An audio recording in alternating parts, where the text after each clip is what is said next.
Top 5 most polarizing and challenging fragrances I've worked with as a sales associate. These are all very different. These are not mass appealing, but they're for specific groups of people, and we still sell them because certain groups of people still buy them. They are crazy smelling. If you want a fun idea with a friend, go to a store and try these, as well as do not blind buy these, please. These, unless you want a spicy, different blind buy that's crazy, go ahead. But you have been warned. Do not blind buy these, please. Now, there are some rules with this list. I'm not going to be using any artistic niche houses like Zoologist, Orto Parisi, Nasomato, Tuscavat, and so on, because I want these to be wearable. And when I smell all 5 of these, I can like picture a certain group or type of person wearing this. It's not for everyone, but these all are wearable. They're definitely wearable, but they're very specific and very niche for most of these. Well, niche smelling.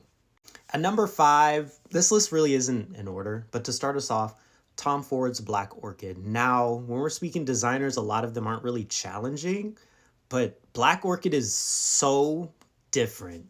And let me try this on skin like I am going to do with all of these. This is, and I do have samples of these because I would never wear some of these. They're just not my style.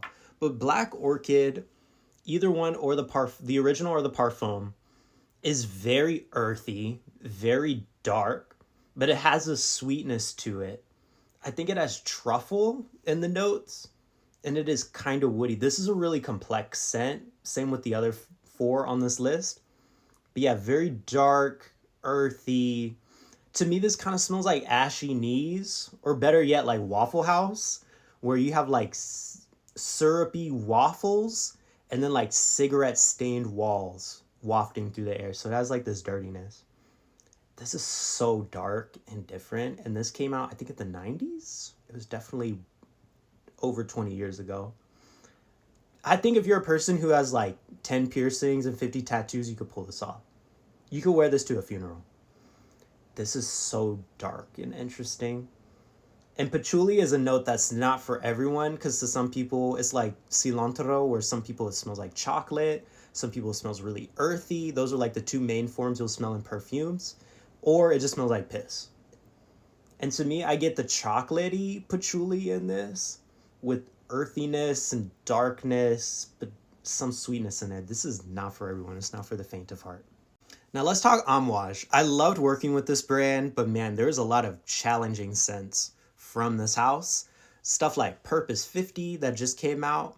Incense heavy, earthy. Incense is the big thing in this house, which is already a turnoff for some people. Very beautiful scent, very strong. A lot of these scents are strong. We have Royal Tobacco, which is a very dense tobacco type scent that's beautiful, but it can be a little too heavy for some people. And then Interlude. The original Interlude, women didn't like all that much. They thought it was way too strong. Some men enjoyed it, but it's just very spicy, woody, smoky. Smoke show. Can smell like a church, but I think it's a really awesome scent. You have stuff like King Blue, which can be a little too funky for some people, as well as Jubilation, a very beautiful amber scent with some sweetness, but it's not for everyone. But if I had to choose one from the brand that's the most challenging, it would definitely be Overture Man. Overture Man is very manly. Let me spray this on my skin. Okay, it's kind of running out, but it's so interesting. When you first smell it, you smell grapefruit immediately, and grapefruit's not a very sweet fruit. It's actually kind of sour. You get grapefruit, and as it dries, you get this smokiness, this cognac booziness to it. It's very smoky. Not as smoky as Interlude, but it definitely is apparent. And then you just get spices and woods. This smells like a lumberjack. This legit smells like a lumberjack or like a hunter. Like a hunter. I don't know. Someone out in the wilderness, but it's kind of funky. It does have some animalic notes in it. But oh my God, it's so complex. It's not for everyone. I think it can be a little too much for a lot of people. But I think if you're like 6 feet tall and you're like a bodybuilder, you could wear this in like a formal suit. It's also really strong too. Like this will last you all day, and on clothes it will last days. This is a very complex scent. It has cumin in it, which in the perfume world, cumin can kind of smell like body odor to some people. But yeah, it's a very musk heavy, citrus, smoky, boozy kind of scent. It's really hard to describe this, as well as a lot of amouage fragrances. But it smells like a lumberjack to me. Oh yeah, on the right person, this could smell really sexy, but you got to be like I said, 6 feet tall, like bodybuilder, and like a suit, and your muscles are showing through the suit. Oh my god, this is something else. I would never wear it. It's a little too funky for me, but it definitely holds its place. It's very different, very strong, very interesting. Next on the list is from Parfums de Marly, and it is Cologne. Ooh, did we? Yeah, Parfums de Marly Cologne.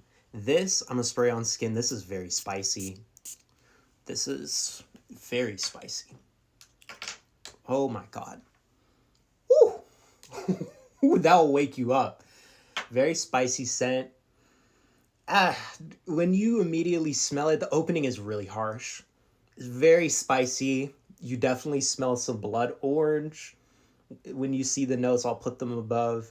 Blood orange, pepper, some spiciness from like a pepper. It has like a red bell pepper opening. It's really sharp.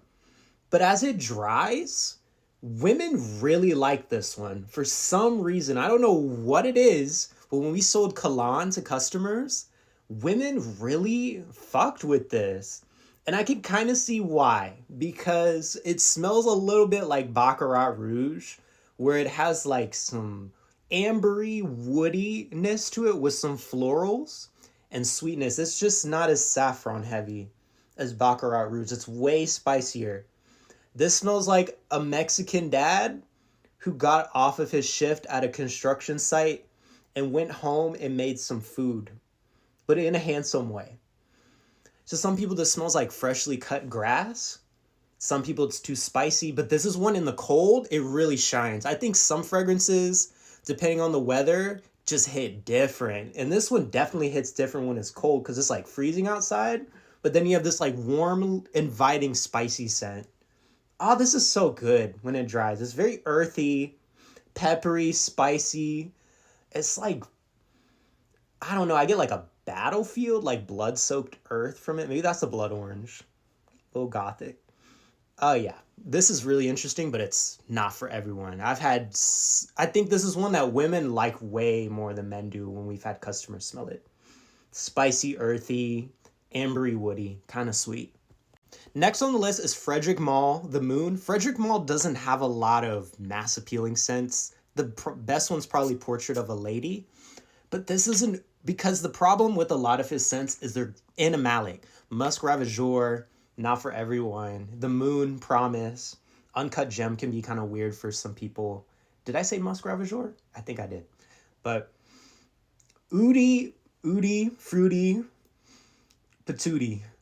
This is definitely animalic oud, so not for everyone, very Middle Eastern. Fruity, so the fruitiness kind of offsets it, but this is not for everyone. But as it dries, it kind of smells like candy. This is a good scent, but it's very strong. And to me, when I smell it, I sometimes like it, I sometimes don't. But this is just an oud scent that's not for everyone, but it is really interesting.